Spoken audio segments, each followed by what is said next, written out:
మనోహర్ స్వామిదాస్ గారు కూడా ఉన్నారు.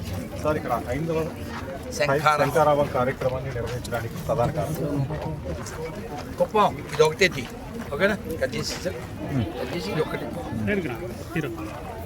ఇక్కడ హైందవ శంకరావం కార్యక్రమం జరపడానికి కారణం రాష్ట్రీయ స్వయం సేవక సంఘం యొక్క శత జయంతి వత్సరం 100 ఏళ్ల శత జయంతి కార్యక్రమంలో భాగంగా దేశవ్యాప్తంగా హైందవ సమ్మేళనాలు జరుగుతున్నాయి. అందులో భాగంగా ఇక్కడ ఈ కార్యక్రమం మన కర్నూలు పట్టణంలో ఈరోజు జరిగింది. వైభవంగా దివ్యంగా జరిగింది. మన కార్యకర్తల యొక్క కృషి ఫలించింది.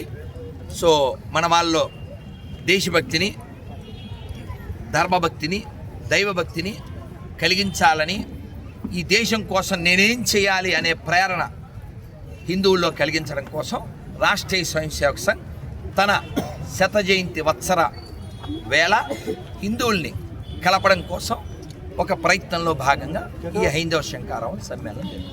అలాగే భగవద్గీతని ప్రజలందరికీ దగ్గర చేయాలని చెప్పి మీరు సంకల్పించారు. మరి భగవద్గీతని ప్రజలందరికీ దగ్గర చేయడంలో ఉద్దేశం ఏంటంటే, భగవద్గీత చదివితే వాడు బయట మాత్రమే కాకుండా లోపల చూస్తాడు, లేకపోతే లోకం ఒకటే చూస్తాడు, శోకానికి గురవుతాడు. ఇది నాది అనే ఒక దౌర్భాగ్య బుద్ధి ఉండడం వలన కదా వాడు ఎవడికో 3000 ఎకరాలు, ఎందుకంటే 6 అడుగులు చాలు కదా, పోనీ 7 అడుగులు, 3000 ఎకరాలు తీస్తాడు. వాడికి ఏముంది? లోభం. వాడు ఏమనుకుంటాడు? లాభం. దానికోసం కొండలు ఆక్రమించేస్తాడు, దానికోసం ఊళ్ళు ఆక్రమించేస్తాడు, పేదవాళ్ళ వాళ్ళ గుడిసెలు లేపేస్తాడు.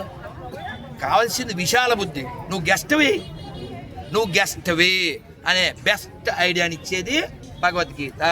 అందుకే నేను కొంచెం సరదాగా ఏం చెప్తా అంటే, you come as a guest, do your best, finally you merge in to dust. అలాగే మీరు ఇస్కాన్ నుంచి బయటకు వచ్చిన తర్వాత సనాతన ధర్మ ప్రచారంలో ముందుకు సాగారు. మరి ఆ ప్రచారంలో ఏమైనా సవాళ్ళని ఎదుర్కొన్నారా? అవి రోజు ఉంటాయనా. నాకు సన్మానం చేసేవాళ్ళు ఉంటారు, నన్ను విమర్శించే వాళ్ళు, అవమానించే వాళ్ళు కూడా ఉంటారు, బెదిరించే వాళ్ళు కూడా ఉంటారు.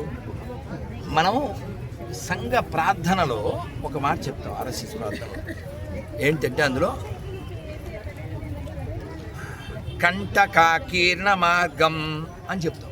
అంటే మేము వెళ్ళే దారంతా కూడా చాలా రాళ్లతో ముళ్ళతో కూడుకున్నటువంటి మార్గం మాకు తెలుసు. కానీ మాకు కావాల్సింది పరం వైభవం నేతుమే తస్వరాష్ట్రం. పరం వైభవ స్థితికి. ఇప్పుడు మన ప్రధానమంత్రి గారిని అడిగారు, సార్ బైక్ ఇచ్చేస్తాం, ఆయన అడిగారు, ఏమండి మీరు రోజు ఏం తింటుంటారు అని. ఆయన ఏం చెప్పారు తెలుసా? ఇన్ని తిట్లు తింటుంటానని చెప్పి. ఎందుకంటే నువ్వు ఎన్ని రోడ్లు వేసినా, నువ్వు ఎన్ని విమానాశ్రయాలు పెంచినా, నువ్వు ఎంత ఆర్థిక స్థితిలో పురోగమించినా, లేదా రోడ్డు కనెక్టివిటీలో 2nd లార్జెస్ట్ కంట్రీ అని పేరు తెచ్చుకున్నా, ఎకానమీలో 4th ప్లేస్లోకి వచ్చినా అనేవాళ్ళే ఉంటారు. ఎందుకని? అదే కొందరంతే. అందుకని ఆ కొందరి కోసం మనం మంచి చేయడం మానేయకూడదు. నా భాషలో సరదాగా చెప్తాను, elephant walks, dogs barks, Radha Manohar wax.